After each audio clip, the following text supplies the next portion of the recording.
very dark. Why? Well, he's a secretive sort of person, you must have noticed. I always found him most outgoing. Right, he's a good mimic too. All psychopaths are. Dr. McNair, a psychopath? Well, it takes a nut to catch a nut.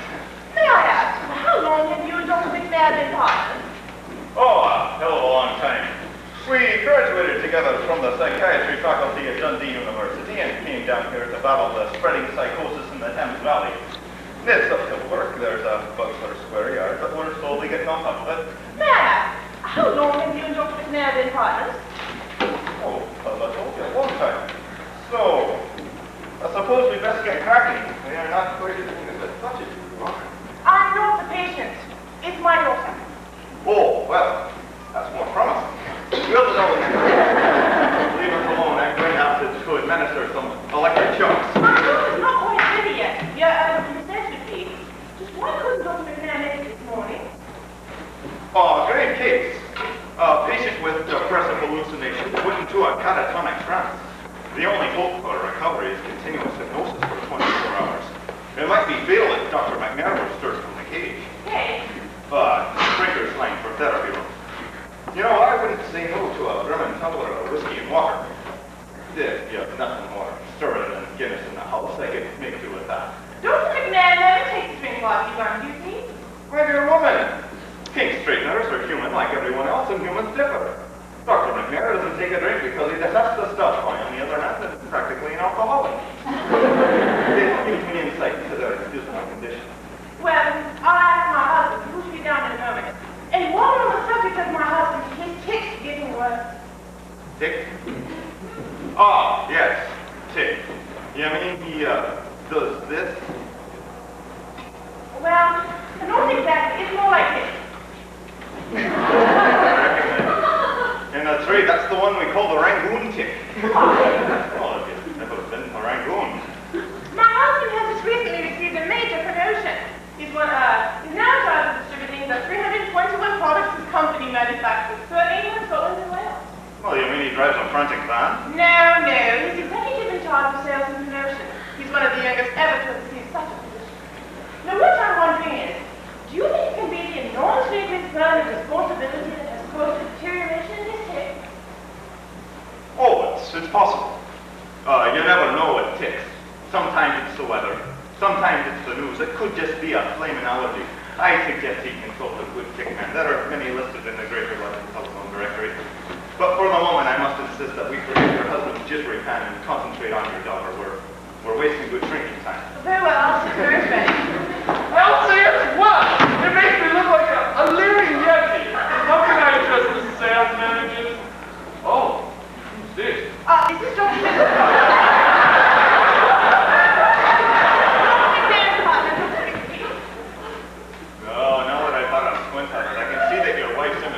Unprofessionally vague. That's not the Rangoon tick at all. That's a much more sinister variant known as the Jolly Roger tick.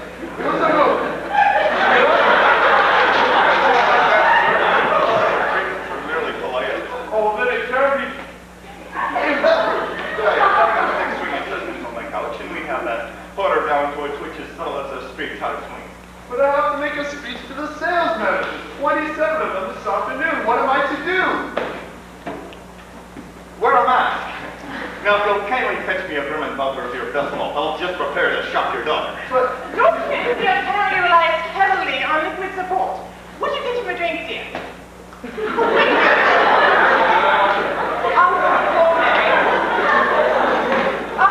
Here's the doorbell.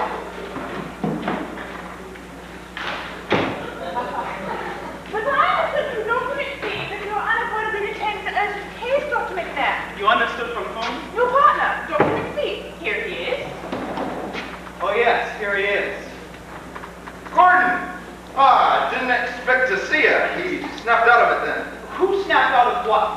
Man, you need to be so canny. I've mentioned no names. Gordon's a demon for professional ethics. The patient I mentioned, the one with the galloping psychosis, is a very eminent man. It wouldn't do if his colleagues on the cabinet suspected he was cracked as yesterday's egg. Now, would you mind leaving us for a moment, Mrs. Tudd, while we sketch out some supersonic therapy for your relapse? Just what the hell? Well, I'm done. I come to this movie's bedside. I know he'd be glad if we had a spot of hush for a consultation. It's quite all right, and that she must have your privacy. I'll go and see how Mary's getting along. You neglected to mention you're going to assist me on this case, Dr. McPhee. It was just an impulse. Which sprang up, no doubt, when I informed you I'd be unable to keep this appointment. You told me you'd forgotten I had an appointment with your dentist. Aye, so I did. And I asked you to telephone Mrs. Todd and change the time of this session. But then my dentist phoned to tell me he'd forgotten appointments corruptus. And thank God he did. Why? Because I'm damn sure if I hadn't providentially arrived, this house would have been witness to the scenes beside which the horrors of war would shine like beacons of hope. You scoundrel! I'm going to leave it at a conclusion. Then what the hell are you doing here? Well, I'm tired of being your bum boy, that's all. Bum boy! Aye, bum boy. I'm a genius, and I'm tired of having to crawl around you like a lackey. Lackey, you ungrateful white-shirt jackal! Didn't you come to me, broke and discouraged a year ago, and on the strength of our alleged childhood friendship, ask me for help? Oh, rubbish, we were good friends at Dundee University. I barely set eyes on you there, and never sober. I do recall once warning you, do something practical. But no, you had to write a thesis on the influence of Icelandic meteors on the Proto-Celtic saga. Numbskull, I told you have to earn a living one day. Well, I'm a poet. You're a dreadful poet. I showed your verses to a psychotic critic, and he thought they were nearly as risible as McGonagall's. Well, real critics, at least sane ones, praise me highly. But no one will publish you, will they? But to resume, did you or did you not come to me for help a year ago? I happen to be passive. Well, I wish you just passed. Since you seemed bent on getting yourself locked up, and me struck off the Freudian registrar. I took you in. I gave you a decent room in my flat, all your meals, plus 10 clear pounds of beef, with which to encourage the distilling trade. And instead of pitching in gracefully to the few light paths I envisioned for you, you devoted yourself entirely in attempting to seduce my wife. I've been slaving away as your combined receptionist, chart lady, secretary, and cook for long enough. Then I'm surprised you should voluntarily add the arduous role of partner. You've been exploiting me. I quit. You don't quit, you're sacked. Dr. McPhee, I brought you a drink. Give it here, I'm right through. Now remember, I must discuss this matter of logic with you. You can discuss it until your aunt's made cold. It'll still flash over you like an advertisement for hell. So the one thing adequately, I got troubles enough. Mr. Todd, you'll have to forgive McPhee. He's not himself today. Dr. McPhee, I'm here too. I'm so distracted with this dreadful tick. And it's deteriorating. What am I going to do? Yeah, I'll look into it in a moment. If you could leave us now, please. I couldn't sell flour to a baker with it. Shit, oh, get out! How dare you be rude to my patients? You've upset me. I don't want to be rude to your patients. No, you want to rape them. Joke. For the love of St. Andrew. And then the name of Robert Burns. Let me go through with it. A man who stands on a nugget and search vainly for gold. I've been too close to you, monster, to spot the madness. I'm going to have you certified before you write a new chapter in the history of perverse crime. Scrap that melodrama. Don't quite harm it to the last. You're seriously proposing that I should turn over to a totally unqualified lecturer, a girl suffering from the most fully developed obedience compulsions I've ever encountered? It's really true. Like it says in the file show. Really do anything you tell her, forget it afterwards. Why do you think this is the only case I've been in at home? Simply because arranging expeditions for poor Miss Todd involves such acute problems of chaperonage that humanity compels it. Aye, it's perfectly true. You give her any command in a sharp, firm voice. Like, take off. Any command in a sharp, firm voice. And Miss Todd, in obedience to some complex cross-circuitry, the super-ego complex will obey. The phenomenon is accompanied by total amnesia for the duration of the act of obedience. It's the promised land, Jack. Give me a chance. Oh, aye, it's a small thing, you ask. Shall we fetch Miss Todd and get to work?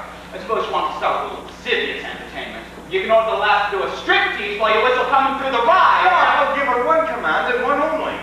I'll say in a sharp, firm voice, Lassie, make love to me.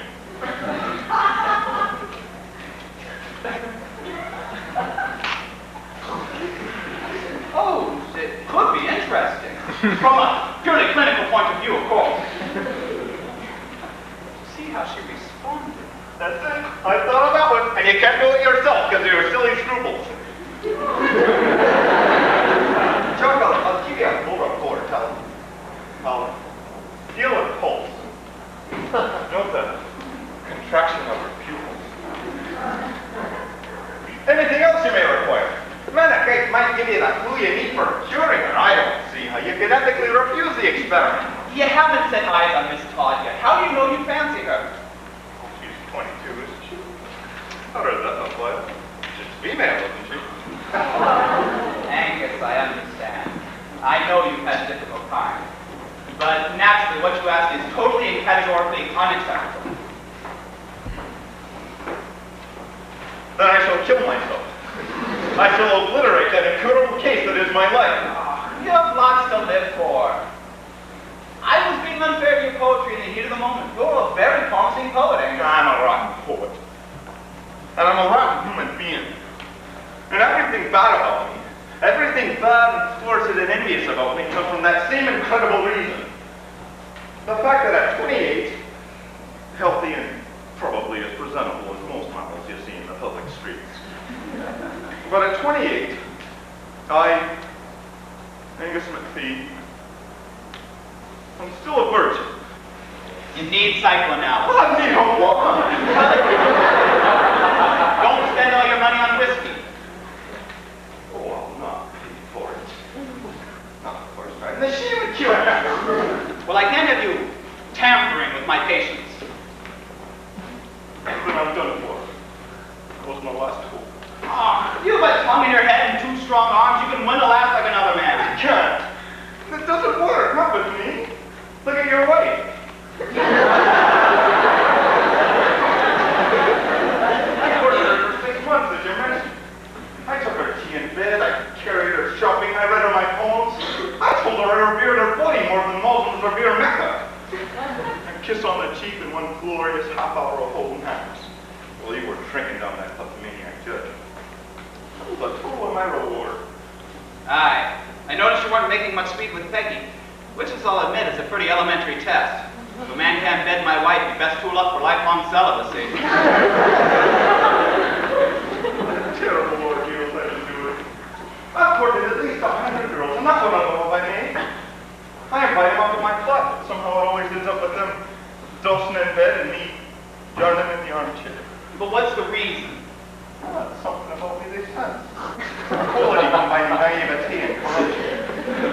At first I was an idealist. I dreamed of romantic love. I didn't fit in with the swinging kids around me. Girls respected me for my nobility, but rejected me for my unworldliness. Then as I realized time was passing, I became desperate. Then girls feared me for my importunity and repulsed me for my coarseness. The result was that over the years I declined from innocence into decadence without ever losing my virginity. Listen, Angus. I'll have a word with Peggy. She's an obliging lass. Oh, Maybe. she won't. She told me positively she'd go to bed with the Marquis de Sade or with the choir boy, but not with both at once.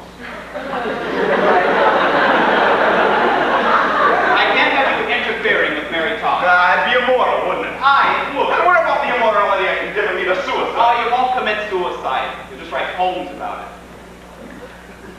Bad poems. No, I could be writing good ones. Oh, just see the spirit of rubbing birds is leaping in my veins, but he's leaping with frustration. Barnesman only don't wink at a lass when she was slapping him back in her right field, making him a barn. You'd be doing the same for Mary Todd. Oh, I would not. I got a packet of wee rubber shields I bought at the chemist shop. Have you paused to consider she may be a virgin? And she wears it lightly according to the results of your physical examination. I read the file, Doctor, remember? Where would the harm be a simple hygienically performed act? She would have no memory of. But how could it help you? You can't tell me what satisfies you at the end of your day. Oh, I told it would be a catalyst. I'd be reborn. I guarantee within a week I have a lot of my own that would go overnight through. Oh, Angus, it's ethically unthinkable. My mangled corpse under a tube tray, that's exactly delightful, is it? I'd be disgraced. I'd be struck off the Freudian register. Yeah, conventional, but once job. Handing one's patients over to be ravished by sex-starved poets could be described as that. I'll give you a full report. It might be the salvation of two human beings, me and Miss Todd. Now, all the great discoveries of science were made by those who defied convention. And the discoveries were usually burned at the stake. That was the Middle Ages.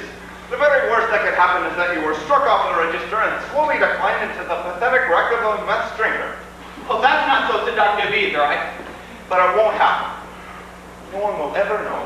It'll be our little secret. Now, Jock, it's really quite a small thing, magnified by your deep-rooted bourgeois prejudices. I haven't got any deep-rooted bourgeois prejudices. I'm a man of I science. was hoping you'd remember that. Now, look. Why do you wait for these French winters? Hasten back to your consultant room and have a chew on your fingernails. In less than 2 hours, I'll be with you, and we'll be rolling with the light about the whole thing. We'll be roaring with delight, eh? Aye, and even if you don't have the essential food for curing for stricken Miss Todd, you'll at least have the inestimable satisfaction of meeting a new and useful citizen. Angus McPhee, poet and man. It's the last report. Naturally, if there's the slightest hitch, I'll scrub the whole project. I never do anything irregular, Jock. No, but what? Now, look lively, Jock. The lass will be dithering about, eager for therapy. I never thought it'd be a consenting part of the most sensational breach of professional ethics since Emperor Nero. Up you go, Jock. That's the way.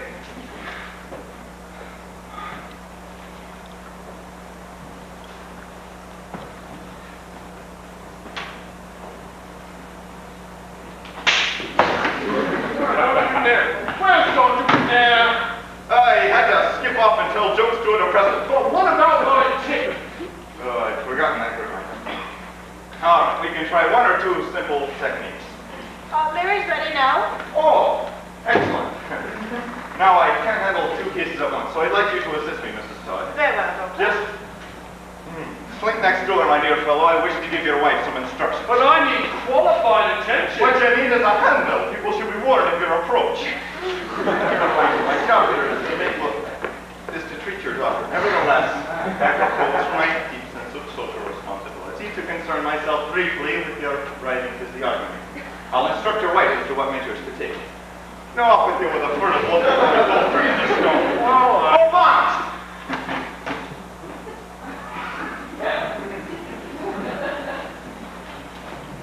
I think I get the idea, Doctor. You're trying to show here to take on to. Aye. Though, so far, he seems to be getting the better of it. Now, what is the origin, cause, or etiology of this dreadful affliction? Are you frigid?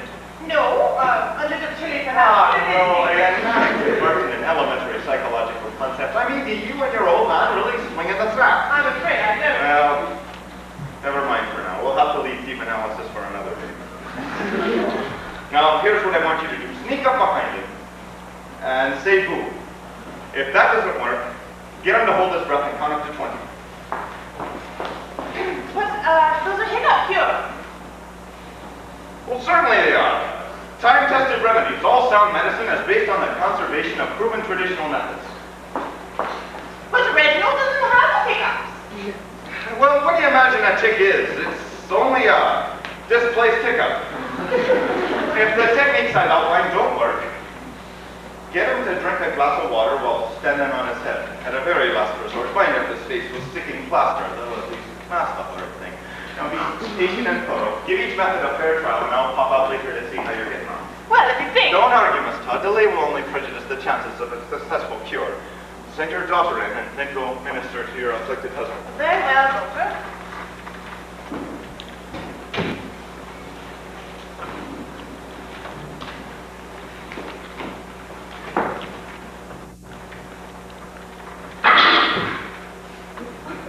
Good morning. Good morning.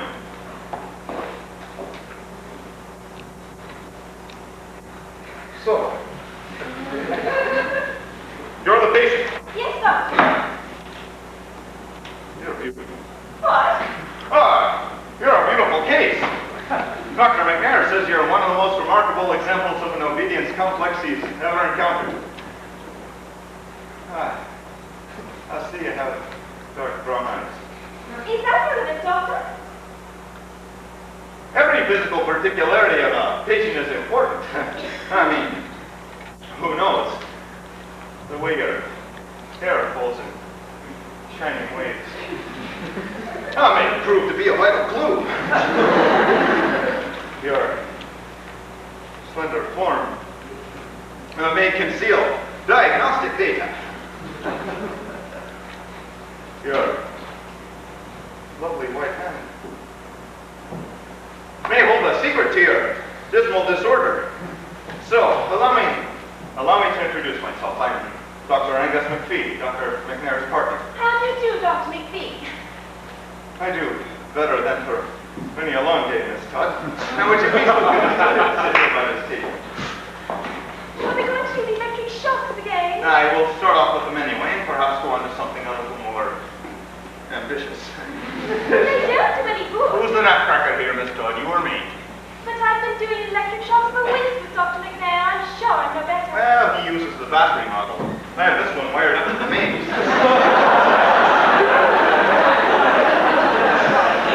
Now, young lady, you're suffering from a compulsion to obey command. Is that not true? Yes, Dr. McPhee. You find it impossible not to obey a command, no matter how repugnant to you. I'd jump out a window if I was ordered to. Oh, Doctor, it's awful. It's worse than being in prison. I can't go out alone. I can't meet strangers. It's not even safe to listen to the wireless in case the voice says, "Get out and never come back." Well, I wish you could get a complete picture of your condition. Is it also true that you remember absolutely nothing afterwards? It's quite true, Doctor. It's as if it never had happened at all. You're completely at the mercy of the person giving you orders. Completely, Doctor. Well, we'll just test these statements with the buzz machine here. I take it you know the rules of the game, Miss Todd. Only too well. I order you to press the button. You do so and you get a sharp jolt of voltage. The theory has it that you'll be discouraged from obeying any orders henceforth. But since I can't remember the shock, I don't see how it could possibly work. Are you presuming to question our professional competence, young woman? Do you realize whole lifetimes of dedicated research have gone into perfecting these sophisticated techniques? But I don't know. Be still and prepare yourself. Now, are you ready? Yes, Doctor. Right. Press the button.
Now, I'd best give you a few trial orders to make sure the compulsion is still intact. Ready? Whistle God Save the Queen. Now, you may not be musical, but you've seen oil. Right, stop whistling. Now, turn around 3 times.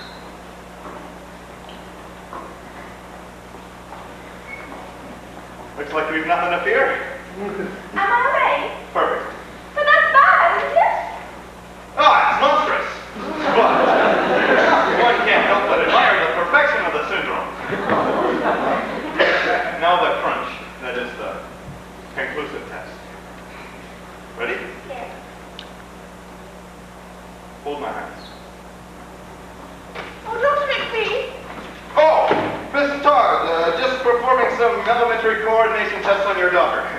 How goes it with your old man's condition? Doctor, it's worse. Describe to me exactly. What has happened? Well, I sneaked up behind him and said, "Goo," in the chest, but it didn't have any effect. Then I got him to hold his breath and count up to 20. He's a little asthmatic, so we had to do it 34 times before he managed to reach 20. Well, in what way? Well, you know, it's like this. If you're to be of any value as an assistant, you must be more precise. In fact, it was like this. You're quite right. Well, anyway, now it's like this. You see, it's affecting the other side of his face as well. Are you notified? Yes, but... Splendid, the treatment's taken effect. Well, perhaps it is, but I'm afraid if it takes much more effect, his head will fall. You're now in an unstable state and ready for final cure. Apply the water drinking therapy. Very well, Reginald's getting very distressed. Stress will be lucky if he can keep him from being lynched. Back to the attack, Mrs. Todd.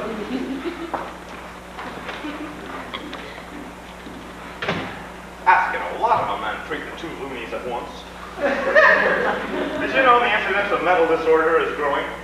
What happens, Miss Todd, when you crackpots outnumber we sane people? All the world's a... I'm sorry. Oh, yes. Now then, Miss Todd, I've reached a specific conclusion in your case. It is my considered and authoritative opinion that for reason or reasons at present unknown, you are malingering.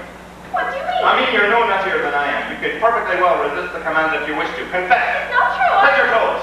Nearly caught you there, didn't I? You had a lot of practice. Your reaction time is swift, but you don't deceive Angus McPhee, the Freud of Dundee, for long. Why don't you come with me, Miss Todd? I think you're a fraud. Come along, get it off your conscience. Is it not a fact that clap your hands? Just made it, eh? Ah, no, that's but second hesitation, that calculating look in your eyes. Why this deception, Miss Todd? What do you hope to gain from it? Perhaps you can't face life, is that it? Perhaps you're hatching some fraudulent confidence trick. Well, if you think I could countenance or abet any such, kiss me. Oh, Mary, my darling, I'm convinced. Oh! Why do you keep bobbing in and out for like an offended housemaid? How might I straighten your daughter's twisted seams in the face of these incessant intrusions? You were kissing her. I was. You were kissing my daughter. Precisely. And if you like, you can stay for a repetition of the experiment. Miss Todd, kiss me. Stop. Kiss me. Stop. Kiss me.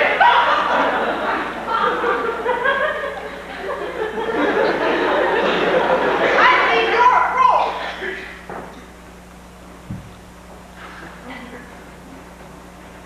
May I ask, Madame Todd, perhaps you studied in Vienna under Fishbach. Doubtless you acquired your impressive grasp of psychology from the great Kramer, now I believe active at Harvard. Now, Terry, then may I courteously ask, you must bring as much patience as can reasonably be expected of me. Where the hell do you get the right to question my methods? Your methods are those of a shady dance hall. Oh, doubtless you can acquaint me with other and superior means of eliciting data as to the degree of moral control exercised by patients such as your daughter. I beg you, that you're the really unbalanced one in this outfit. I won't dignify your morbid condition with a language of psychoanalysis. You simply got a mind like a cesspool. Dr. McMahon never found it necessary to kiss Mary. It's not a fact. Mary, did Dr. McMahon ever kiss you? I don't know. Amnesia is part of her condition, as you should know if you took the least interest in your poor girl, Mrs. Suspicious Todd. If I don't make the most thorough diagnosis, he's kissed your daughter innumerable times. How else is one to acquire data to the innate and ulterior fixation of inhibition? Miss Todd, kiss me. Stop. Kiss me. Stop. Kiss me. Stop.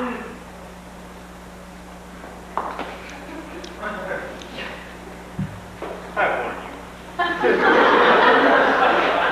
You interfere once more, and I'll leave you and your daughter to the quacks.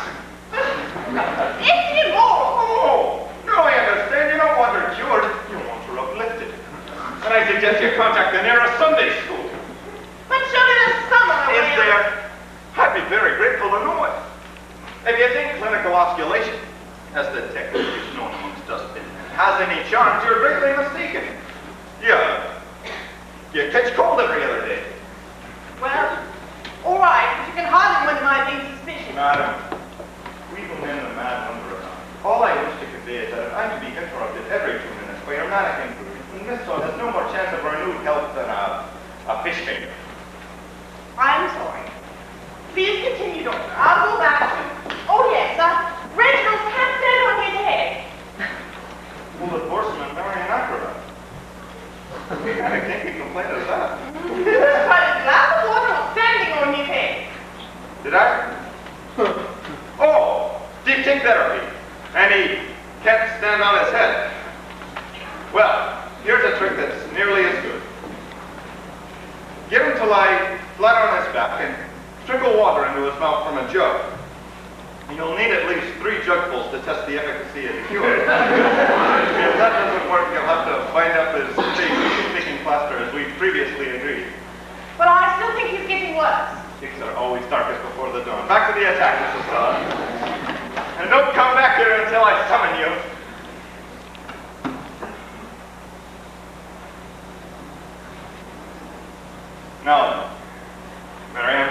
say that I am at last convinced as to the reality of your lamentable condition.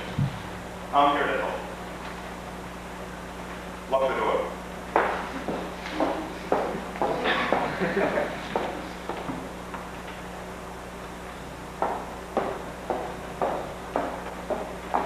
The question is, how are we best to approach your disorder? Switch on that lamp.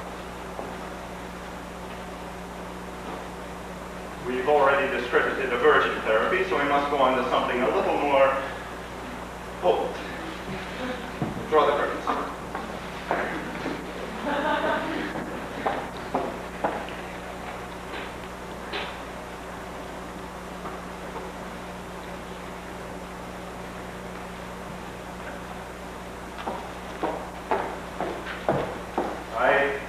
I propose to try out a new approach.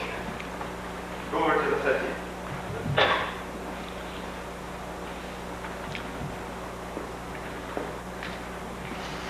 This time. Mary, the moment is here. The moment of healing.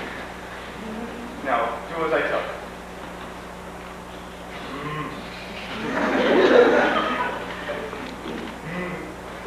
Bargain muses don't desert me now. Miss Todd, my command is... Make... Oh, don't speak to me! I must speak to you! Oh, Jim, psychotic, she's back again! Why is the door? Open this door! Oh, get back to your kennel, you old bitch! It is police! I suspect the police! Inspector, I resign from the case.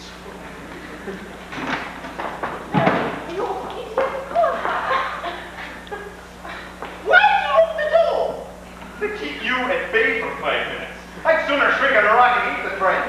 Kill anyone in this monkey house. What do you want now? Reginald, it's spread. What's spread? The tent is now affecting the upper part of the body, particularly the limbs. Well, we'll have to try occupational therapy. What's that? Yeah, just what it sounds like. Treatment by occupation. We'll get them to make this stupid speech. Here's how we'll do it. I'll switch off the lights. We three will be the expected audience. Mrs. Todd, you wheel him in and sit him at that desk. I'll then switch on the footlights and he launches into his spiel. We'll see if that has any effect on his grim ailment. All right, Broderick and Mrs. Todd.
that kiss of life. I'll handle your dog. You resuscitate your old Dutch. Quickly, man.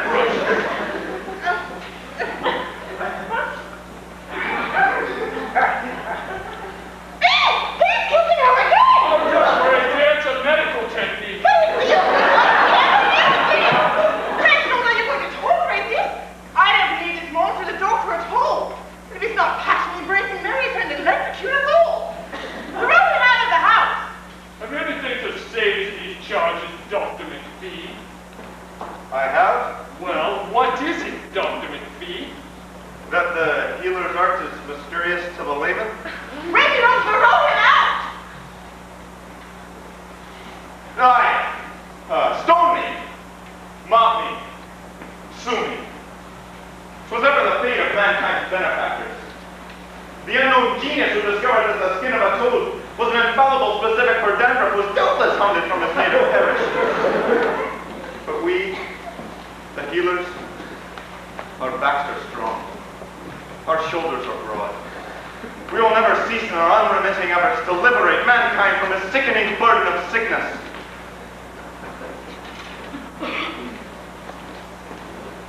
That'll be 100 guineas, please. What will be 100 guineas, Dr. McPhee? What cure are you referring to, Dr. McPhee? The rigidification of your dial, Mr. Todd. If you look, you'll notice that your countenance no longer resembles an earthquake. Your cheeks. It's true, the tick is gone. My face is green as I call this. Elsie, come quick, I'm cured, I'm cured. You're a genius. I'll reward you. You'll get your fee, and a lot more, too. What would you say to a free monthly case of corn crispets for the rest of your life? Well, give it some thought. We have a delicious new line, prawn brawn. Oh, well, we can discuss it later. But now, Elsie, quick. I'll be in time to make my speech. But you must help me. Only a close shape. No, clean shape on. Come along, come along.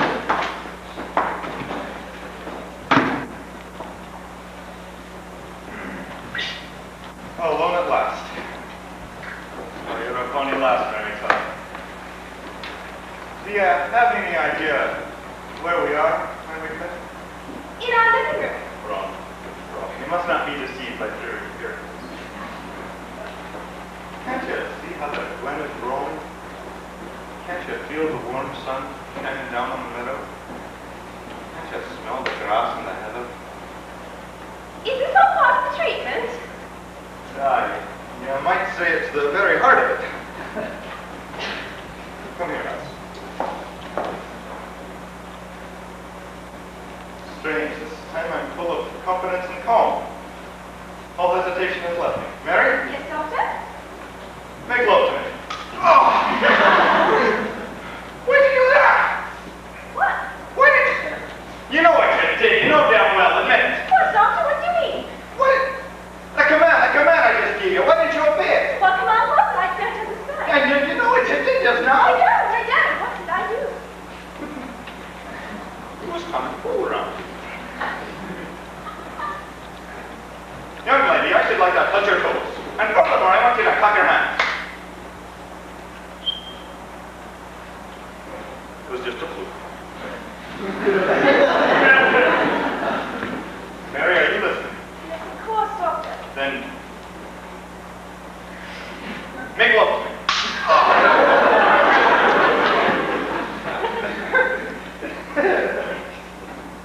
It's the gods. They will be out for a moment to endure these hideous disappointments. No. Well, not you. I'll not fall on my feet. Mary, touch your toes. Clap your hands. Make love to me. Touch your toes. Clap your hands. Make love to me. Touch your toes. I said touch your toes. Touch your toes at once. Why? Well, because I ordered you to. Now touch your toes. No. Freud and Jung. She's cured. Clap your hands. No. Whistle, don't say the queen. I can't whistle. Anyway, I don't want to. The end. It's the end. Maiden has gone out of business. No more visas to the promised land. Ah, McPhee, your destiny is clear. You've cured the last. You've never. It's your fate to do good deeds against your will. Yeah, you'll take to the roads. Oh, dusty one. Brooding on the felicity of your fellow men. McPhee, the orchard is not for you. The luscious fruit, the soft grass,